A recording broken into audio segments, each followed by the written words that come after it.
Good morning friends, to the point में आप सभी का स्वागत है। इस वीडियो में हम टैक्सेशन में अक्सर यूज़ किए जाने वाले एक टर्म कास्केडिंग इफ़ेक्ट को पढ़ेंगे और समझेंगे कि ये कास्केडिंग इफ़ेक्ट होता क्या है और इससे हमारे टैक्सेशन सिस्टम पे क्या प्रभाव पड़ता है। तो ये पहले पढ़ते हैं कि क्या डेफिनेशन है कास्केडिंग इफ़ेक्ट की।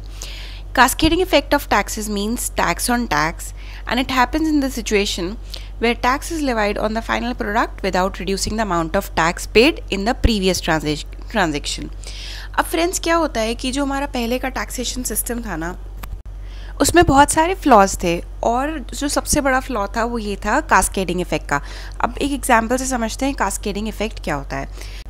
मान लीजिए आपकी एक शुगर बनाने की फैक्ट्री है, तो उसके लिए आप शुगर केन सबसे पहले प्रोक्योर कर रहे हैं फार्मर से। तो मान लीजिए आप शुगर केन ले आए और अब आपने अपनी फैक्ट्री में शुगर बनाने का प्रोसेस स्टार्ट कर दिया।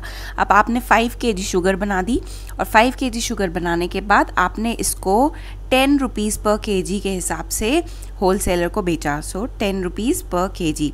तो आपने 5 kg शुगर बेची 50 रुपीज़ में, प्लस इस पर 10% टैक्स लगा। ठीक है, टैक्स एट द रेट 10%। ठीक है, सो कॉस्ट आपने जो होल सेलर को, जब आपने होल सेलर को बेचा तो होल सेलर के लिए क्या परचेज प्राइस हो गया 55 रुपीज़, राइट।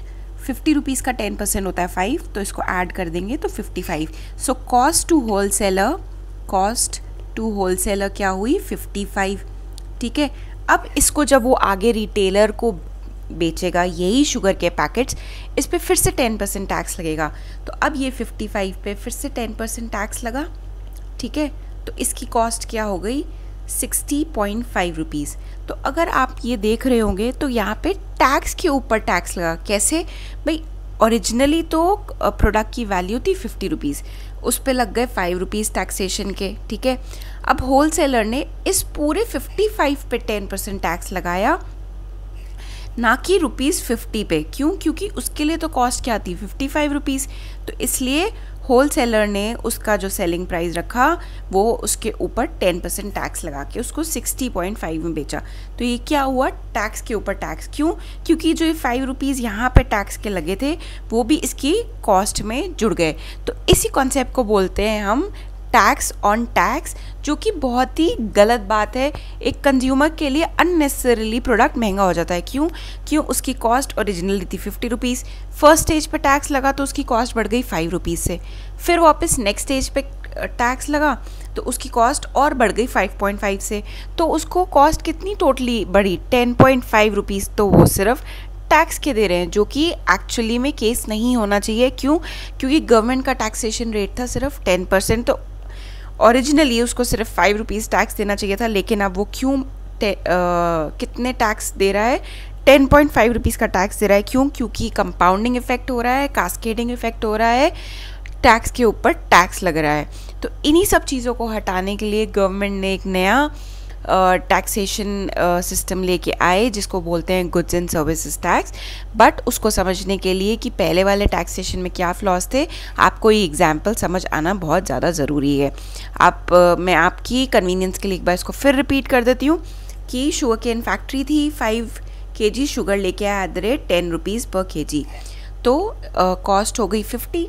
तो जब जो शुगर मैन्युफैक्चरर थे उन्होंने इसको होल सेलर को बेचा तो इस पर 10% टैक्स लगाया, तो कॉस्ट हो गई 55 रुपीज़ टू होल सेलर। अब जब होल सेलर इसको और आगे बेचेंगे इस पर फिर से टैक्स लगाएंगे, तो ये हो गई इसकी कॉस्ट 60.5। तो यहाँ पे 50 रुपीज़ की जगह 55 पे 10% टैक्स लगा। सो इसलिए इसको बोला गया cascading effect, which means tax on tax. So cascading effect की हम डेफिनेशन पढ़ चुके हैं।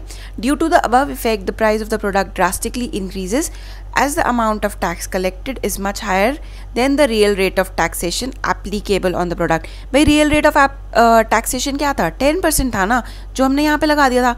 लेकिन अब टैक्सेशन रेट क्यों क्यों और बढ़ गया, हमने फिर से उसके ऊपर यहाँ पे नेक्स्ट स्टेज पे टैक्स लगा दिया है, इसलिए उसके ऊपर टैक्सेशन बढ़ गया। सो एंड में कॉस्ट ऑफ द प्रोडक्ट भी इंक्रीज हो गया। नेक्स्ट स्लाइड में हम एक बार इसको एग्जाम्पल देख लेते हैं कि ओल्ड सिस्टम में क्या होता था और GST सिस्टम आने से कैसे हमारी टैक्स सेविंग हो रही है। देखिए, manufacturing cost of the car 2,50,000। अब डीलर ने अपना प्रॉफिट जोड़ा 50,000, तो कॉस्ट क्या हो गई 3 lakh rupees. So this is the selling price. उसके बाद एक्साइज ड्यूटी लगी 10%। एक्साइज ड्यूटी एक ऐसी ड्यूटी होती है जो मैन्युफैक्चरिंग पे लगती है, मैन्युफैक्चरिंग जो कि इंडिया में हो रही है, तो 10% से उसके ऊपर एक्साइज ड्यूटी लग गई, तो हो गया 3,30,000। अब इसके ऊपर लग रहा है वैट 10% से, किसके ऊपर, ये जो फिगर आया था 3,30,000 का, तो 10% ऑफ 3,30,000 इज 33,000, तो कंज्यूमर को कॉस्ट क्या पड़ी 3,63,000। अब जीएसटी सिस्टम ने इस कास्केडिंग इफेक्ट को कैसे हटाया। अब आप देख रहे हो जो वैट है ये किस पे कैलकुलेट हुआ, इसके ऊपर भी जो इस अमाउंट में टैक्सेशन का अमाउंट ऑलरेडी इंक्लूडेड था, लेकिन जीएसटी सिस्टम ने इसको कैसे इम्प्रूव किया। जीएसटी सिस्टम ने सारे टैक्सेस को हटा के, ये जो एक्साइज ड्यूटी लग रही थी वैट को हटा के, एक सिंगल इंटीग्रेटेड टैक्स लगाया जिसको गुड्स एंड सर्विस टैक्स कहते हैं। तो अब देखिए manufacturing cost to the of the car 2,50,000, उसके ऊपर डीलर ने अपना प्रॉफिट जोड़ा तो कॉस्ट आ गई 3 लाख। इसमें हम, क्योंकि मैंने आपको कहा था, जैसे बताया, जीएसटी आने से एक्साइज ड्यूटी हट गई तो यहाँ पे हम टैक्स नहीं लगाएंगे, सो यहाँ पे आई वैल्यू 0। फिर वैट वो भी 0 क्योंकि ये हट चुका है, सिर्फ एक टैक्सेशन लगेगा जीएसटी एट द रेट 20%, जो डायरेक्टली यहाँ लगा और किस पे लगा, सीधा इस वैल्यू पे। तो there is no tax on tax, या क्योंकि यहाँ पे आप देख रहे होंगे कोई टैक्स नहीं लगा, सो डायरेक्टली एक ही पॉइंट पे टैक्स लगा 20% से सीधा इस पे, तो फाइनल वैल्यू क्या आया 3,60,000। तो अगर आप यहाँ पे देख रहे हो तो टैक्स की सेविंग हुई। पहले आप कितना टैक्स दे रहे थे 3,63,000, अब आप दे रहे हो 3,60,000। क्यों? क्योंकि यहाँ पे there is no tax on tax, कोई कास्केडिंग इफेक्ट नहीं हो रहा, इसलिए यहाँ पे कॉस्ट भी कम पड़ रही है कंज्यूमर्स को। सो फ्रेंड्स, आई होप आपको ये क्लियर हो गया होगा कि कास्केडिंग इफेक्ट क्या होता है टैक्सेशन में और जीएसटी आने से ये कैसे इम्प्रूव हो गया। So friends, this is all for the today's video. Stay fit, stay at home. Thank you so much.